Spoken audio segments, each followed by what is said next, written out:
और आखिर वही हुआ है जिसका डर था। मैप दिया है कि on the 72% land area and 78% जो पॉपुलेशन है उसके ऊपर नरेंद्र मोदी का कंट्रोल है और बीजेपी का कंट्रोल है।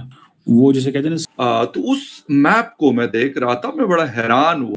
हमसे 14 किलोमीटर दूर 4 रुपए फी यूनिट बिजली बन रही है और यहाँ 40 रुपए फी यूनिट बन रही है। 40 नहीं, असल में 54 रुपए कम अज कम। ख्वाजा आसिफ साहब ने कहा हम तो अमेरिका के बगैर रह ही नहीं सकते, वो तो वेंटिलेटर है हमारा, हम घुटनों पे आ जाएंगे अगर अमेरिका ने कोई कदम उठा लिया। पूछना चाहती हूँ कि क्या इन्होंने कभी ये जानने की कोशिश की है कि भूख की तड़प और कतारों में खड़े होकर हाथ फैलाने की जो जिल्लत है, ख्वारी है, वो क्या होती है? तो पाकिस्तान को एक चीज को समझ लेना चाहिए कि इंडिया के साथ जो हमारी जंग है वो वहीं से शुरू होनी है जहां पे खत्म हुई थी। इंडिया का स्टांस चेंज नहीं हुआ है, मोदी का स्टांस चेंज नहीं हुआ है, नथिंग हैज चेंज्ड। और अब 2026 के अंदर, यानी उस वक्त ब्लू जो स्पॉट्स होते थे मैप में, मैं वैसे दिखा भी तो फतह किए जा रहे हैं। That is what we are getting.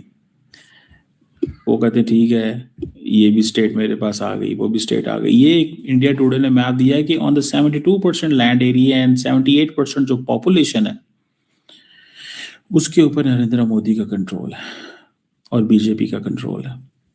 पर ये क्या एक जलवा है बीजेपी और मोदी का वहां पर कि ममता बनर्जी, चलो ठीक है आप हारे, एक तो ये कि 200 क्रॉस कर गए, फिर ये कि ममता बनर्जी देखिए आप कहां पर रह गई उनकी पार्टी, और दूसरा ये कि अपनी सीट तक हार गई, धड़न तख्ता हो गया। बिल्कुल अपनी सीट हारी, साथ में अगर आप देखें तो क्या क्या आप एक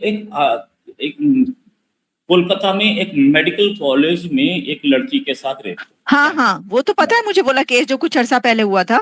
यस, उसकी मदर जो है वो बहुत अच्छी मेजॉरिटी से जीती हैं इस केस में। अच्छा, वो इलेक्शन में थी, खड़ी थी। Yes right. एंड देन हम देख रहे हैं कि बंगाल में एक जगह है संदेश खाली, वहां पर हिंदू लेडीज के साथ गैंग रेप हो रहे थे और गैंग रेप करने वाले जो लोग थे उनके खिलाफ एक्शन नहीं हो रहा था। विक्टिम रेखा पात्रा वो भी अच्छी मेजॉरिटी से जीती हैं। यहाँ पे देखने वाले, अच्छा तो विक्टिम भी खड़ी हो गई थी वहां पे। यस, बीजेपी के टिकट पे। इसका मतलब है कि ये वाले जो इंसिडेंट्स हुए, जो ये वाकयात हुए रेप के, लड़कियों के, इसने बहुत ज्यादा डैमेज किया है ममता बनर्जी और उनकी पार्टी को इस इलेक्शन में।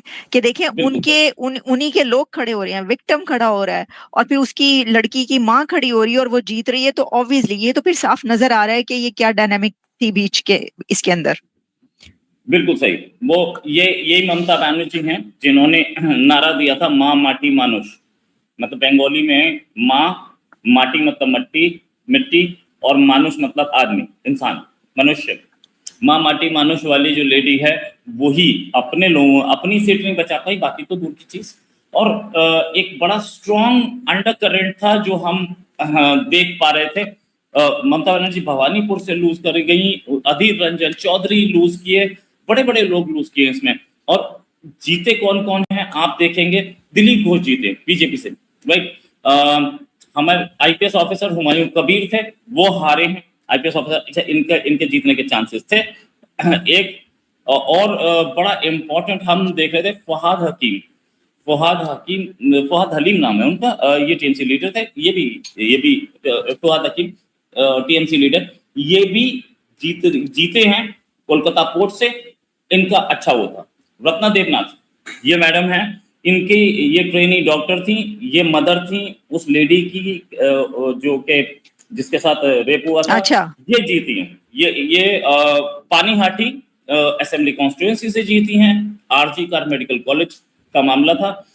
रेखा पात्रा का बताता हूँ मैं आपको, ये हालीगंज से जीती हैं और अच्छी मेजॉरिटी से जीती हैं। ये इनके ये रेखा पात्रा जो है ये संदेश खाली वाले प्रोटेस्ट में थी, संदेश खाली में इनके साथ गैंग रेप हुआ था, ये इलेक्शन जीती। तो एक माहौल जो हम देख रहे हैं इस समय वो ये है कि ममता दीदी अपना सारा वोट बैंक लगभग लूज किया है, इन्होंने अच्छा लूज किया है। अगर मैं आपको मैप बताऊं तो मैप में ममता बनर्जी जो एरियाज जीती हैं, ठीक है, वो प्राइमरली मुस्लिम डोमिनेटेड एरियाज हैं, जहां पर 30% मुस्लिम है वहां पे, जहां मुस्लिम मेजॉरिटीज है ठीक है, जो एरिया जहां पर हिंदूज माइनॉरिटी में वहां पे भी बीजेपी जीती है। प्रदेश के बॉर्डरिंग जो एरियाज हैं वहां मुस्लिम मेजॉरिटी, वहां से इतना इन्फिल्ट्रेशन हुआ है कि वहां डेमोग्राफी चेंज हो गई है।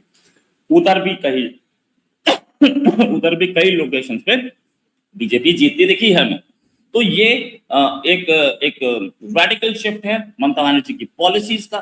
ममता बनर्जी के खिलाफ एक माहौल बन चुका था और ममता की इतनी बुरी हाल, ममता प्राइम मिनिस्टरियल कैंडिडेट रही है पिछले 3 इलेक्शंस में, क्योंकि वो एक लंबे अरसे से चीफ मिनिस्टर हैं और पिछले 3 इलेक्शन में प्राइम मिनिस्टर कैंडिडेट होने के बावजूद अब वो अपनी ही सीट हार गई। तो इनका पॉलिटिकल अस्तित्व अब खत्म होता दिख रहा है, पॉलिटिकल एग्जिस्टेंस खत्म होती दिख रही है। ममता का हारना भी बहुत जरूरी था, स्टेट में करप्शन की हालत बहुत खराब थी। अच्छा मुझे ये बताइए, ये जो राघव चड्ढा ने इलेक्शन से 2 दिन पहले अपना जो है पार्टी बदली, मुझे उसी वक्त लग रहा था, 2 दिन पहले नहीं कई दिन पहले उन्होंने बदल ली थी पार्टी, मुझे उस वक्त ये लग रहा था कि राघव चड्ढा वैसे नहीं जाएगा, वैसे नहीं जा सकता किसी और पार्टी में। उनको नजर आ गया कि जो बीजेपी है वो जीत रही है। मेरा ये अपना एनालिसिस है कि मैंने उसी वक्त कहा था कि इसका मतलब है बीजेपी जीतेगी, क्योंकि देखिए इतने बड़े कैंडिडेट का अपनी पंजाब की वो वाली पार्टी छोड़ के जिसके बल पर ही वो चलते थे, वो तो उसी के समझे जाते थे ना आप पार्टी के, उसको छोड़ के एकदम से अपने बिल्कुल जो ओपोनेंट पार्टी है, इतनी बड़ी ऑपोजिशन जिसको आप क्या क्या कुछ कहते रहे, उस पार्टी में शामिल होना, इससे मुझे ये एक सिग्नल मिला था कि बीजेपी ये इलेक्शन जीतेगी। एम आई राइट? दिल्ली का बहुत ज्यादा इम्पैक्ट वेस्ट बंगाल में हो, थोड़ा इम्पैक्ट रहा होगा, वो भी एजुकेटेड क्लास में, मेट्रोपॉलिटन सिटीज में या ग्रेड ए सिटीज में। जहां तक बात है, हम देख रहे हैं बीजेपी के लोगों के साथ क्या हो रहा था। बीजेपी के लोगों को एक्चुअली वेस्ट बंगाल पे ही जाते हैं। पहले वेस्ट बंगाल में काडर बड़ी इंपॉर्टेंट चीज होती है।